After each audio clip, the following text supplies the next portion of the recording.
ஓம் நமச்சிவாய. திருச்சிற்றம்பலம். சிவாய நமக, சிவசிவாய நமக. நீ பெரும் பாக்கியசாலி.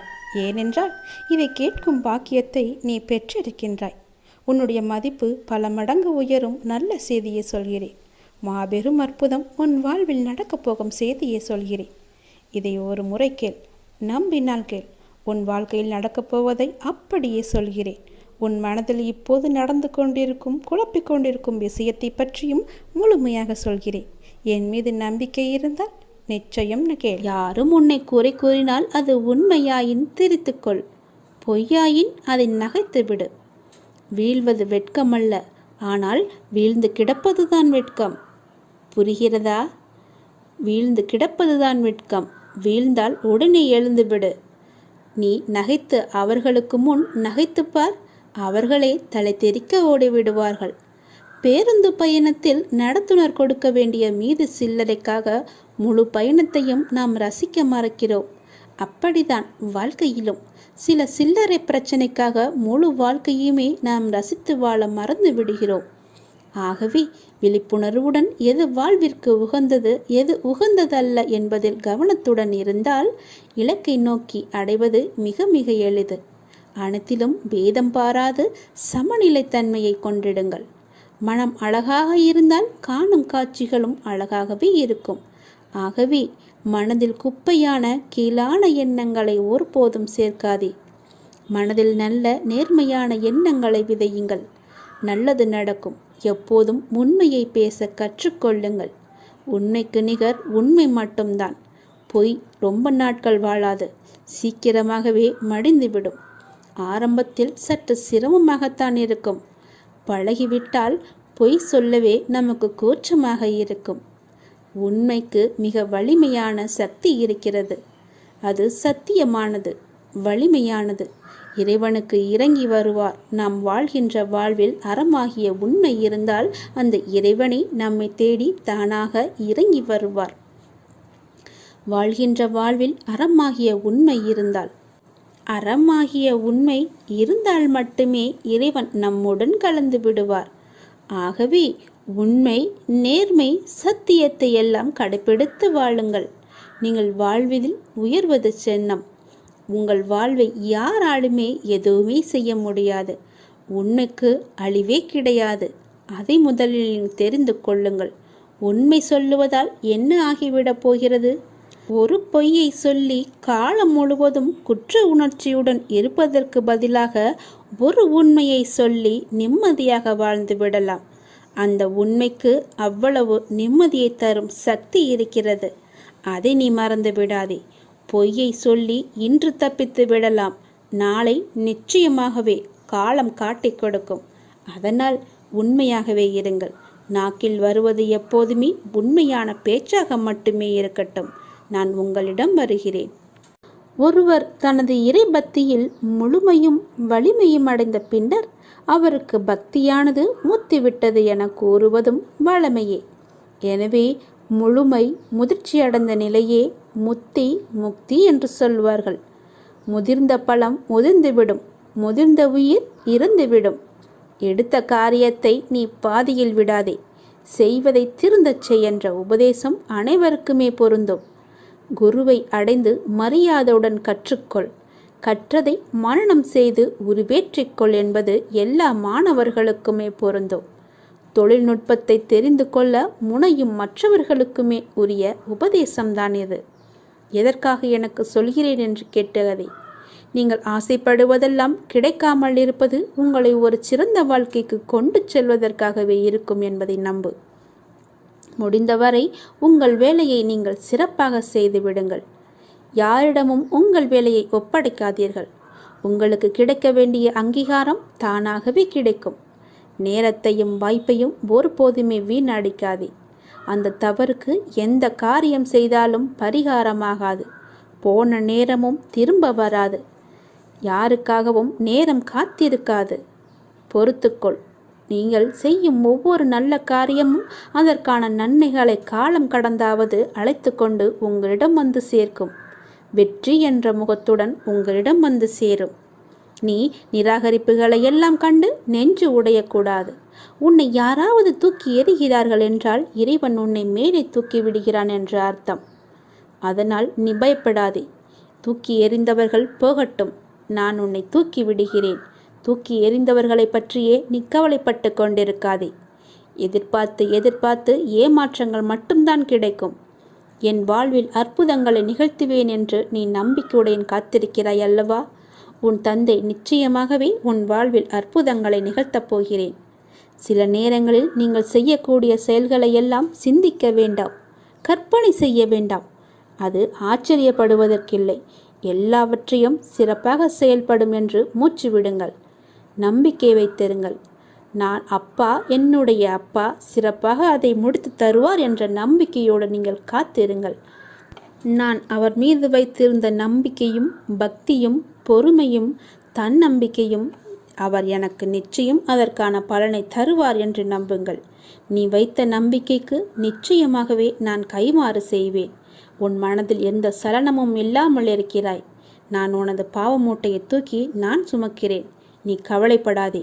எல்லாவற்றையுமே நானே பார்த்து கொள்கிறேன். நீ எப்பொழுதும் போல சந்தோஷமாக இரு. நீ இப்போது உன் மனதில் ஏகப்பட்ட குழப்பங்களுடன் பதற்றத்துடனும் இருக்கின்றாய். வீணான கவலைகளை உன் மனதில் வைத்து கொண்டிருக்கிறாய். உன் மனமானது, உன் இதயமானது துடித்துடிப்புடன் காணப்படுகிறது. ஏன்? எதற்காக? வீணாக எதற்காக இந்த கவலை? ஏன் இந்த குழப்பம்? எதற்காக இந்த பதற்றம்? ஏன் இந்த துடித்துடிப்பு? நீ முதலில் அனைத்தையுமே விட்டுவிடு. உன் வேலைகளை பார்த்து கொண்டிரு. போகிற போக்கிலேயே போய்கொண்டிரு. எதையும் நீ தூக்கி சுமந்து கொண்டிருக்காதே. அதை முதலில் மறப்பதற்கு என்ன செய்ய வேண்டுமோ அதை செய். உன்னுடைய மனம் அதிலேயே லயித்து இல்லாமல் வேறு பக்கம் திருப்பு. அப்போதுதான் அவற்றை பற்றி எண்ணம் உன் மனதில் இழுக்காமல் இருக்கும். நான் உனக்காக அவதரித்தவன். நான் இருக்கும்போது எதற்காக நீ கவலைப்படுகிறாய்? உன்னை நல்லபடியாக உயர்த்த உனக்காக பாடுபட்டு கொண்டு நான் இங்கே இருக்கிறேன். தயவு செய்து நான் உன்னுடன் இருப்பதை நீ உணர்ந்து கொள். நான் வருவதற்கு முன்பும் வந்ததற்கு பிறகும் நடந்து கொண்டிருப்பதை நீ உணர்ந்து கொள். நான் வருவதற்கு முன்பு என்ன செய்து கொண்டிருந்தாய், நான் வந்த பிறகு எப்படியெல்லாம் உன்னுடைய பிரச்சனைகள் தீர்ந்தன என்று கொஞ்சம் திரும்பிப்பார். உன்னை எப்படி நான் கைவிடுவேன் என்று ஒரு நொடியில் நீ நினைத்து விட்டாய்? உன் அப்பா உன்னை பார்த்து கொள்ள மாட்டேனா? உன்னை அவ்வளோ சீக்கிரம் விட்டு விடுவேன் என்று நினைக்கிறாயா? உன்னை அனைத்து திசைகளிலிருந்தும் பாதுகாத்து கொண்டிருக்கிறேன்.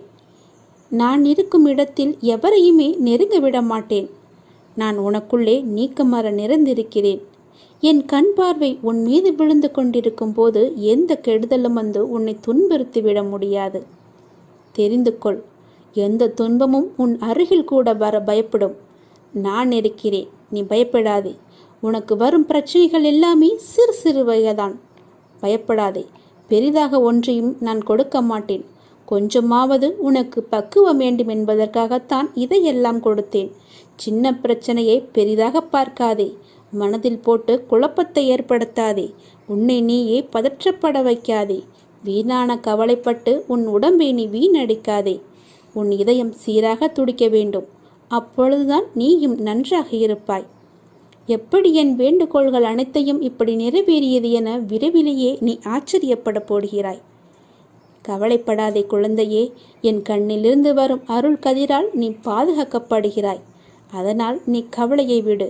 என்னுடைய கண்ணின் ஒளி உன் மீது இருக்கிறது.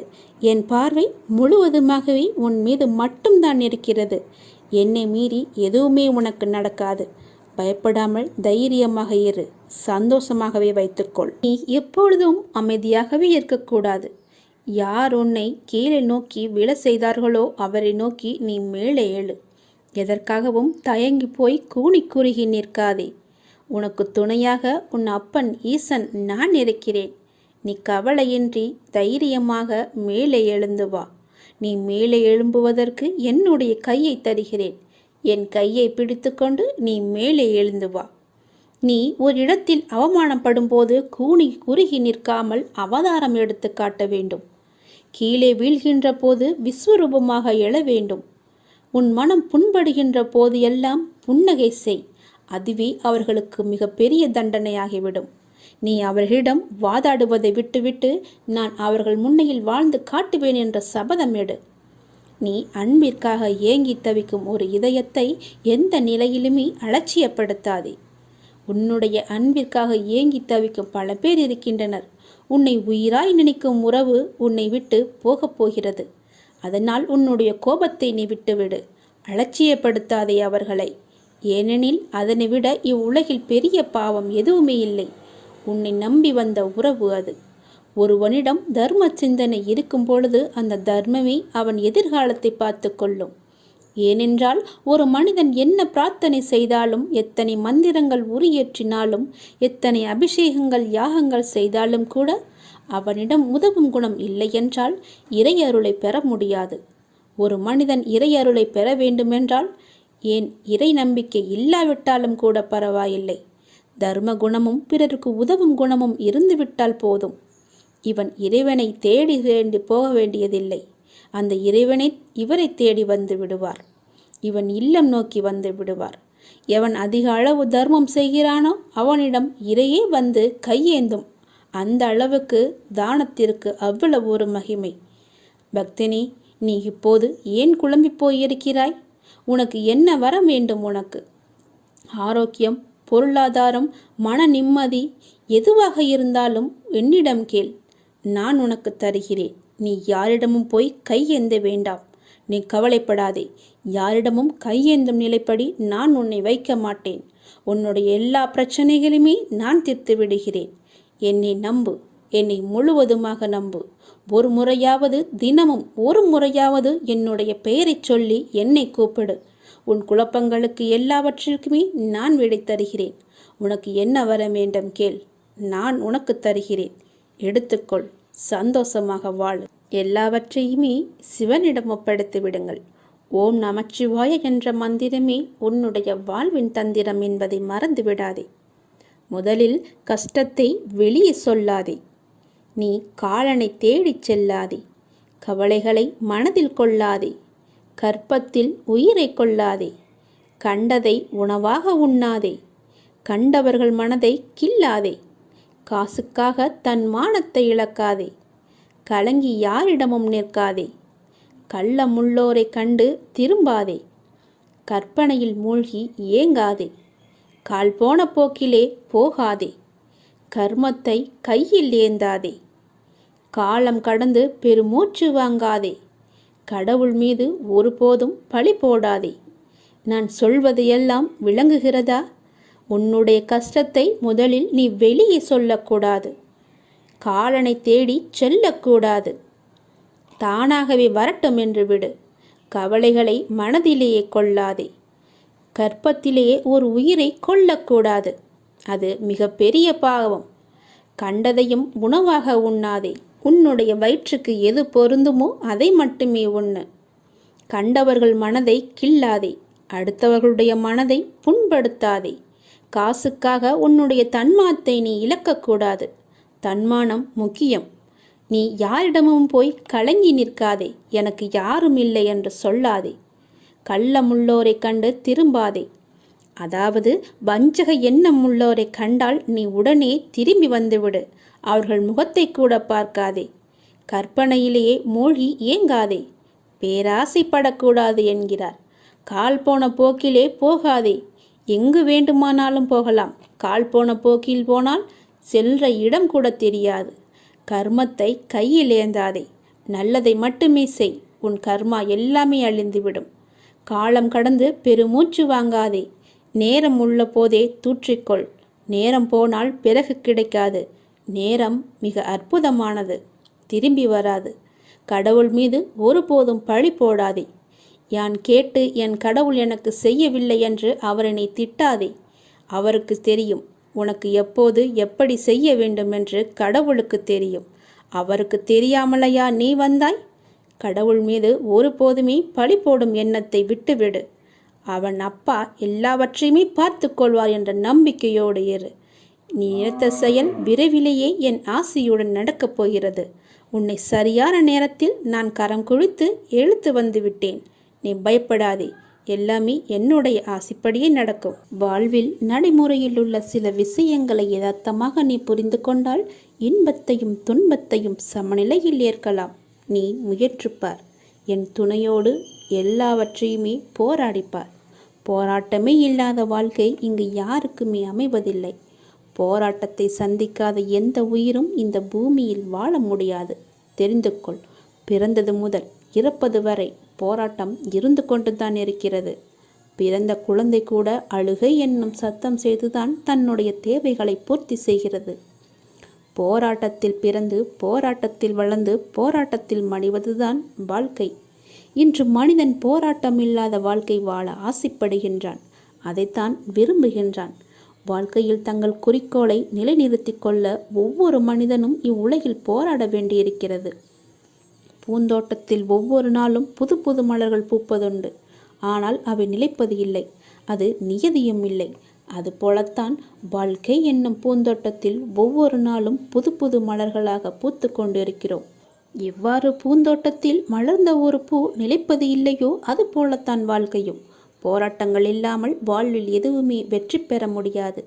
போராட்டம் இல்லை என்றால் வாழ்க்கை உப்புச்சப்பு இல்லாமல் போய்விடும்.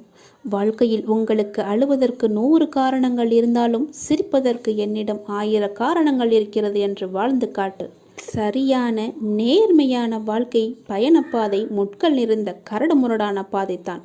இப்பாதையில் முட்களாகவும் கரடுமுரடான கற்களாகவும் பிறரின் அவமான பேச்சுக்களும் பழிச்சொற்களும் நியாயமில்லாத விமர்சனங்களும் தான் நிறைந்திருக்கும்.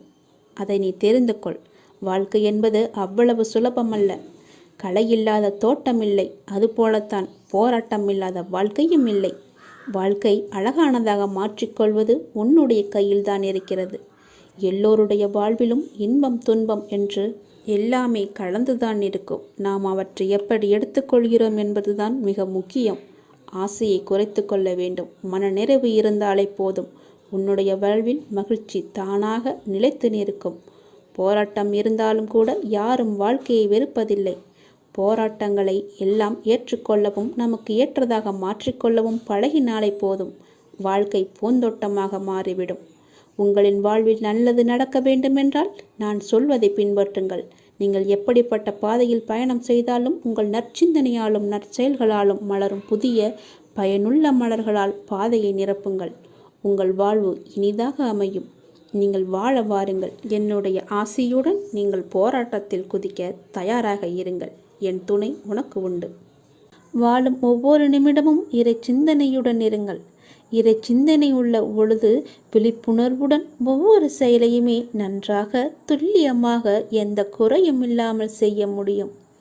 விழிப்புணர்வுடன் நீங்கள் செய்யும் எந்த செயலும் தவறாவதற்கு வாய்ப்பே கிடையாது. விழிப்புணர்வுடன் செய்யும் செயல்கள் நிச்சயம் ஒரு நாள் வெற்றியை தரும். உங்களுக்கு கிடைக்கும் வெற்றிக்கும் தோல்விக்கும் நிச்சயமாக ஒரு காரணம் இருக்கும்.